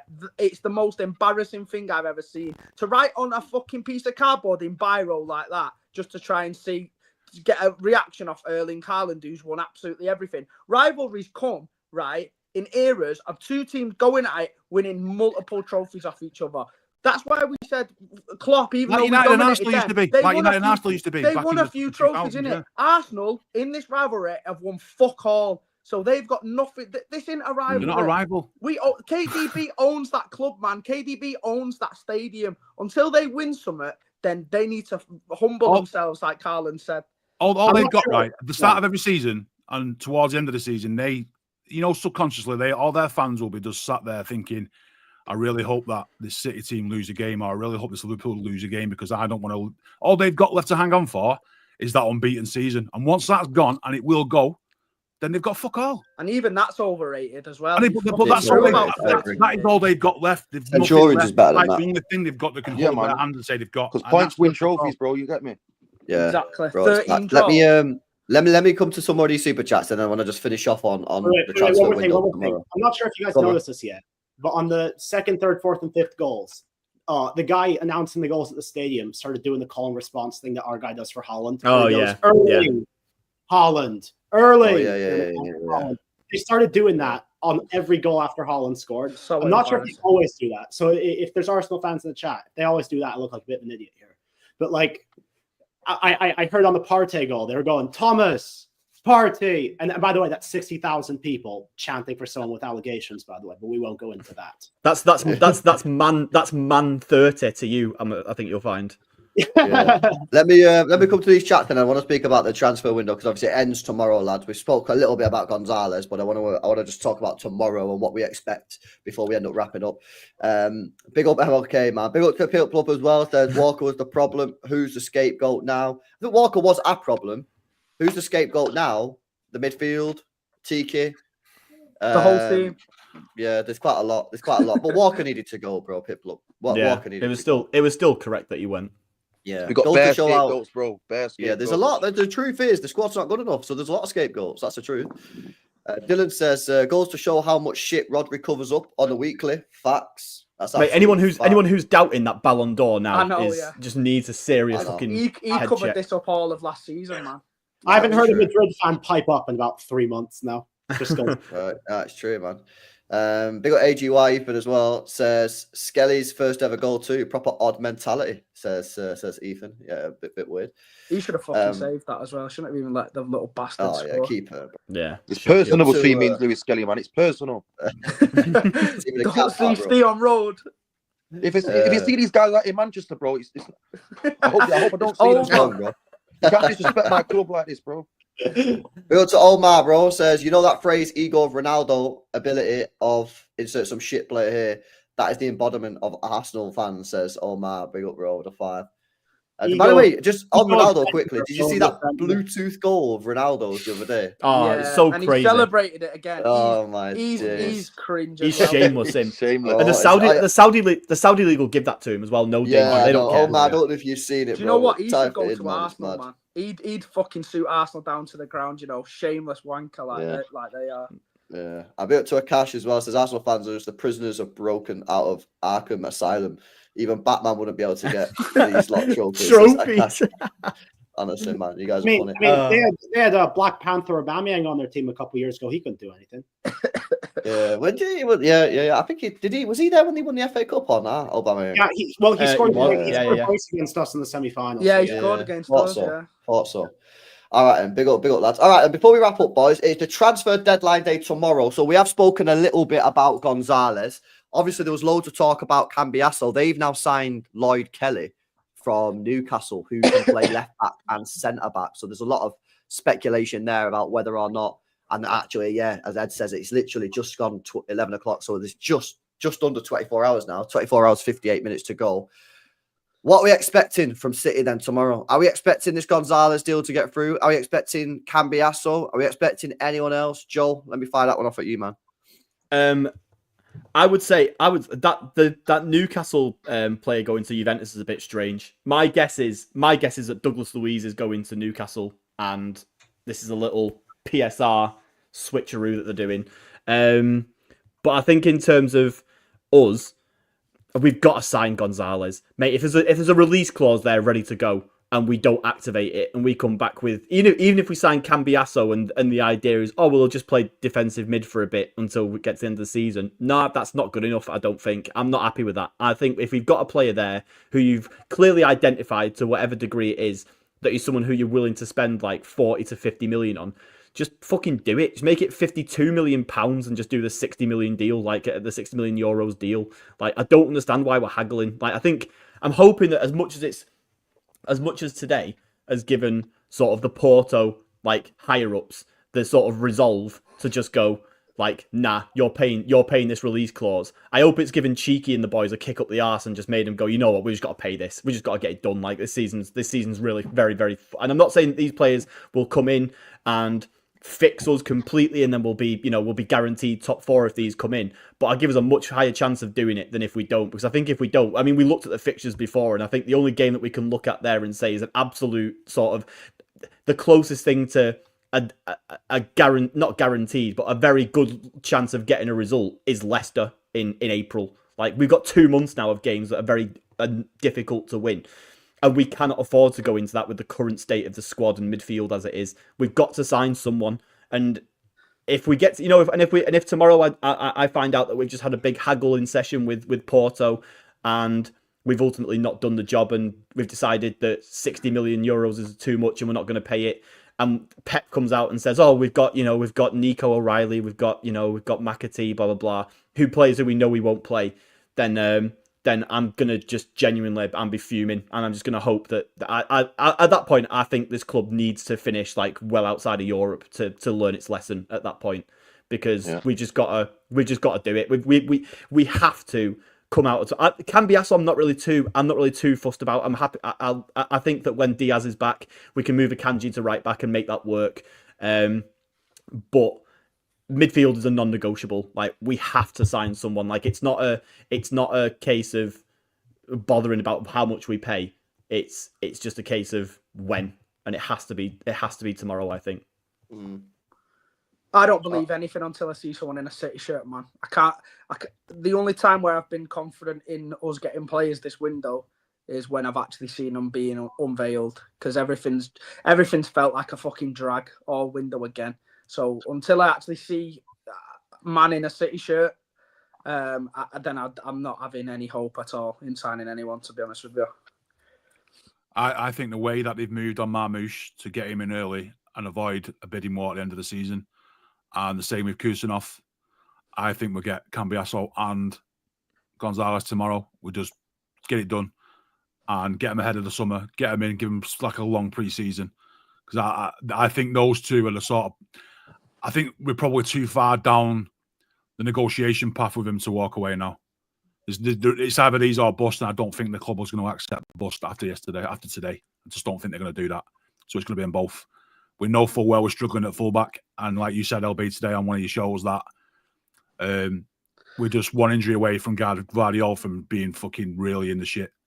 So I feel like that's having Cambiasso there solves a lot of problems in fullback, which we've got. Yeah, and we all know, we're not going to be getting Ederson. It's far too late. I imagine that the negotiations with Gonzalez are at the point where if we can agree a fee, we've already agreed the personal terms. It's just a case of saying we accept your offer, and then medicals to follow, like you'll probably see on Sky Sports News tomorrow. So I think we're getting both. I'm not especially confident. I mean, personal terms are agreed with both, I think people have said, which has never really been a problem for us. It's just negotiations always been our issue. Yeah. And it's a sticking point on both of these. That's why I'm just not especially confident. I think Gonzalez should be the priority. I think he's good ball, can pass the ball, can dribble the ball. I think he solves a lot of our problems, solves the height problem. He's a better dueler than Ederson is, but I don't know. I don't have a whole lot of faith in Cheeky and Viana. I don't have an agenda. I'm going to say it's both, because it is both that they're going to pay up. I think just to come back on the negotiations bit, like I'm kind of fine with us walking away from Cambiasso if Juve ask for like a ridiculous amount. But we know what the fee is for Gonzalez. Like, there's a number. There's a ceiling to what that number can be. We pay more for Nunes. Cheeky's missed a release clause. Just pay one more release clause, bro. That's all we're asking. Easy business. Have that be your legacy. Got to get it done. How much has got to be the priority as well, because it's the one position that we need more than anything. So get that done first thing in the fucking morning, man. How much was this guy that Juventus have paid for from? Is it 20 odd million? 20 mil, yeah, 20 mil pounds flat out. 20 mil pounds, so that's 25 million euros. So I'm telling you now, Juventus, they'll play hard ball, but if we can put a bid in, we'll take him. And I think I say the way we moved on Marmoush should be ahead. Get these players in now, because if it is a player, if Cambiasso isn't a player we've identified as somebody for the future, then get it done now. Because if it goes to the summer and he either gets injured or someone else comes sniffing around, and then the price goes up anyway. So if we're the leader in the market with those players, just get it done. Fuck it, just do it. You know what? You know what as well. I know probably like real life business doesn't work like this, but like Tiki, mate, this is literally your last like day getting signings in for Manchester City, like officially. Isn't it? Give us some. Like, just fucking get the site. Like, don't matter if you overpay by 5 mil. Who gives a shit? You're not dealing with it next year anyway. Yeah. It's fucking Viana. Just get them in, man. Make your last window at Manchester City a window that you go, you know what? Might have fucked up a little bit, but I left them with some fucking good players. Marmoush, Cambiasso, fucking these two young dons, Gonzalez. He owes it to us, man. And the thing is as well, just quickly, I said this before as well. If he doesn't sign anyone tomorrow, I automatically feel for Hugo Viana coming in, because he's going to have the biggest so much pressure on him. He's got to have so much pressure. He's got the biggest job to do in the summer. He's hardly doesn't know what English football. I know he played for like Newcastle or whatever for a bit, but he hardly knows English football. Yeah, he's got to come in. He's got to deal with 5, 6, 7 players leaving. He's got to buy 5, 6, 7 players, all top quality. We're talking first team, is it? We have to get these 2 players. That's why I think they're going to come in. Good question for you all, then, right? So if we do, so let's say we just get one of these 2 in. So let's say it is Gonzalez and it solves the midfield problems, right? Is this the best transfer window we've ever had? No. That one where we got Matt Walker and all those guys. Summer 2017 is the best, yes, and we'll never beat. Yeah. But that window was acted on in similar situations, in that the fucking season was awful, so they went out and spent big freaking cash. Mate, we had like all of our fullbacks were Zabaleta, Sanya, Clichy, and Kolarov, weren't they? And we had to replace all of them. Like we only got one left back in Mendy, but we got Danilo and Walker in. Back that year as well. Yeah, we got Edison, Danilo, Walker, Mendy, Bernardo. No, Sane was the season before, wasn't he? Yeah. We signed another couple of players as well, but yeah, it was insane it was insane that window. So good. And then we obviously Well, look, we McCourt signed those and players. and We went big in that summer because that season was Was atrocious. shit the year, Yeah. shit the year And it's the before. same as this year. This year's awful, so they're going to go big. That's the thing. So let's extend it from that a bit further then. So if we do get Gonzalez tomorrow, how do you rate the window in terms of fill? It might, ignoring the fact that it's gone to the last day. How do you rate the fact Just that Gonzalez. if Gonzalez comes in tomorrow and we've got all those plus the ones we've got, the four we've got on top of that, how do you rate that as in terms of filling the problems we've got? Say about 8. I'd probably Yeah, say a 6 or a 7. So if he does come in, you'd be happy to say that the club actually went out and fucking got the positions filled in what we needed.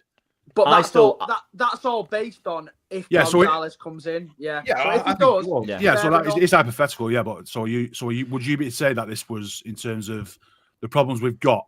This has fixed the problems, regardless. Absolutely not, Not because fixed, I not think we need 3 midfielders, mate. You know what I'm saying? not fixed, What but tomorrow's it will have about, yeah? improved. It No, will have improved. address the problems we've got is probably the best thing to It's say. addressed one of the many problems that we've got. Yes. So I can see us improving slightly because of obviously a midfielder's come in and it can't get any worse in there at the moment. And I'll take any sort of improvement, man. So even though it's not fixed the overall problem, a slight improvement is better than no improvement at all. Would you, as another one, I've got another question here, sorry. Would you then accept that we never signed Marmoush and got another central midfielder? Would you rather 2 central midfielders or Marmoush and a midfielder? I'd No, like 100, midfielders. 2 mids. I could have minutes. waited 6 months for Marmoush. Me, I think the Yeah. scary thing is, If you're getting me like a quality midfielder, like a Barella or some Yeah. shit like that, then yeah. Because I don't think that Marmoush was. It's obviously a good deal that's been made. He's obviously a great player going forward. I don't think we was desperate for that kind of play though. I still think we needed him. I just think the other positions was priority. Don't get me wrong, we needed him, but we're desperate for other positions. So if you offer me another centre midfielder right now for Marmoush and we put him on the back burner till summer, I'd have snapped your hand off for it. I think as well. I think you're not getting him in the summer. It's done forever. He's never going to come. So it's like. I think I think as well, like it's, I know you specifically said to ignore this, but I think it's literally impossible to rate this transfer window without acknowledging the fact that we've waited until deadline day to get a midfielder in. Like that is, we don't know, Joe. I'm with you, but there is factors we don't know, right? No, but I don't care. Like regardless of what those factors might be, it is the job of everybody at that club to do it earlier than this. Like yeah, we could have on January 1st. You never know. The club could have. We don't know this, and it's probably bullshit. But the club could have gone and said to Newcastle, "Here's 120 million in cash now in envelopes." And they said, "Fuck off." We would have known about that though. Brighton have just, you know what Brighton are like, and we wanted Belabour. Look, Brighton have just turned down 75 million quid. But I think I'm fine. I'm not saying that there's no way that we didn't do anything before this. We probably did. There's plenty of stuff that won't come out of that won't come out If of stuff's gone on, we would have known about it. Yeah, and I think that that's probably more likely. But let's just take it as read that there was a lot of stuff that happened behind the scenes. We tried with a couple of clubs and players, and it's just not happened for whatever reason. I still think it is unacceptable that it's got to deadline day for us to find the guy, and then we're still haggling over a release clause. Like, I think it is the job of Cheeky and Viana. Well, not so much Viana because technically he's still working for Sporting, isn't he? But definitely Cheeky with 3 months of run up from Rodri's injury. It is his job to have 4 or 5 players in the chamber ready to go, and you just rattle through them one by one until you get to the guy who's available. And there's no way, and there's no way that it's taken a whole month of January to do that. There's most of those players you could have sounded out prior to January anyway, and you could have sounded out the clubs and got an idea from them. Every club does it. It's something that happens all the time. There's no way that we wait till January 1st to make first contact with Newcastle, first contact with Atalanta. That's surely been going on for weeks and months before that. It probably has. And then for us to get to deadline day before we've like locked in on the guy, and then we're still in a situation where it's still a question mark whether we actually do sign him tomorrow anyway. You know what I mean? I think even if we do get him, I still think that's pretty fucking unacceptable from the club, but I will accept that ultimately we have signed a midfielder, and that is good. Better than nothing, yeah. At the end of the day, right? We are a buying club. We need to buy, and the power is all with the selling clubs because they know we're desperate. They know we've got money. You know, so for everyone, they're going to be holding hard on all sorts of transfers. So if we do get someone in tomorrow, which I think we will, it's What's probably this guy already on been done, about? to be fair. I think it's I don't already been know. done. We'll have to Another check the weekend. squad. I don't know. I'm I going to think do it. we'll- Guys We've talking spoke about rubbish, this, man. haven't we? We've Yeah, spoke they're about all this. Wesley. They're all like under 21. They don't count.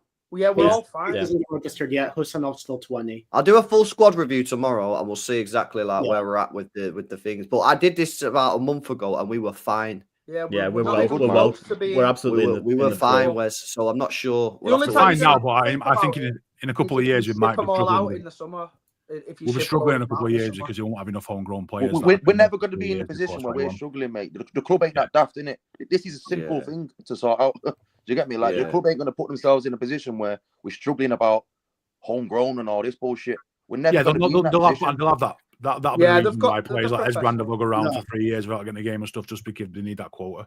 Yeah, and you have KDB and Gundo who are probably on the way out as well. So that's 2 extra spots you're open. Yeah, it's true. No, it's true. All right, then let me do these super chats, and then we'll wrap up. Big up to Hanin. Says Real told me hinted at more more signings. He missed some, but he was right about the Harden extension before it happened.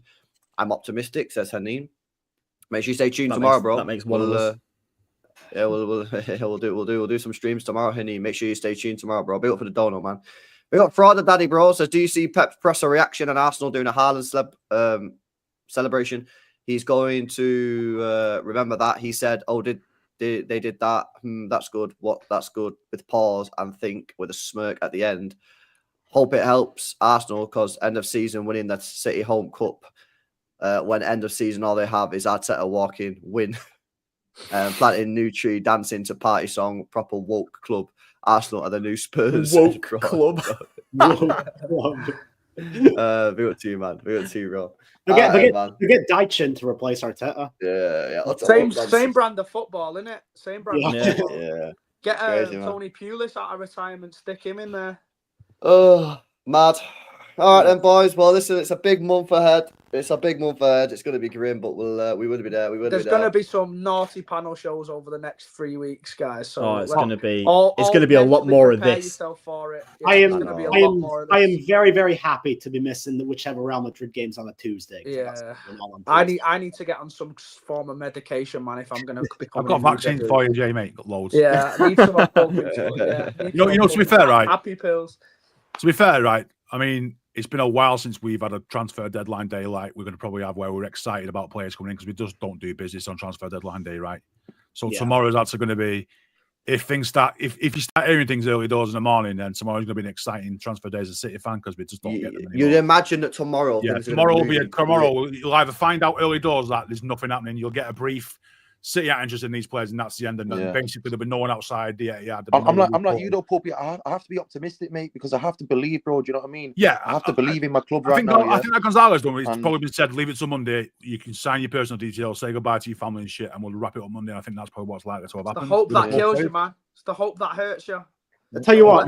we just need to get ahead of the summer, man. You know what I'm saying? We need to get ahead Yeah. as well. Hopefully, we've got. So I'm 8 hours. I'm 8 hours behind all of you. If I wake up tomorrow at like 8 or 9 a.m. and there's nothing, then I've lost hope. Oh, There shit. has to. There Yeah, has yeah, to. yeah. I'm Mike You Sky have to Sports wake News up on for at that 7 shit, o'clock innit? tomorrow in work all day. Towards Saeed. Manchester, you know.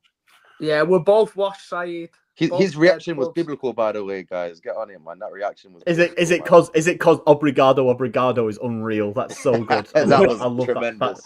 that clip That is was- amazing. That was a peach. Yeah. Nah, Where it's are wild. United now? 13th, innit? Yeah, That, Yeah, That- their that- fall off's a little bit worse than that ours. is hella mudded. That is big time mud. They're in the trenches. Yeah, Yeah. that's big. That's like fucking sinking sand, that, mate. You're not getting out of that shit. That is That's wild. like early 2000 City sort of standard. That, we were, like struggling in the 17th, 18th, 13th. Yeah, Madness. comes Alright, to us all, boys. man. Comes to us all. Nah, facts. Listen, big up to you guys on the panel. Big up to Pulpy, Danny, Steve, Jay, and Joe for What's up, jumping bro? on. And yeah, big up to you guys in the chat as well, man. Listen, we got the therapy out. Hopefully that helped. If it did, buzzing. If it didn't, I'm sorry. Make sure you stay tuned tomorrow, man. Hit the notification bell next to the subscribe button, guys, because tomorrow there probably won't be any scheduled streams. I'm just going to be waiting for that bombazzo. Hopefully we'll get it, and then when we get it, bang, we're live. So make sure you are hitting that notification bell, man. I do have a schedule. I've got a scheduled show at 7 p.m. with Hugh, And then we're live at 9 p.m. for the rest of the evening to see out the transfer window, which finishes at 11, man. So, yeah, just make sure you hit that notification bell. But, yeah, big up to you guys. Smash the likes on the way out. And, people, Big up we'll everyone, catch you man. in the next one. Peace out. Peace out, guys. Big up, boys. Big up, boys. He called you a nonce up there today. Reaction to that? Well, at the end of the day, Bo, look, he's 21 years old, yeah? And if I was to actually crack on with the kid, I could do, Bo. You get me? Because he's of age, Bo, so there's no nonce about it.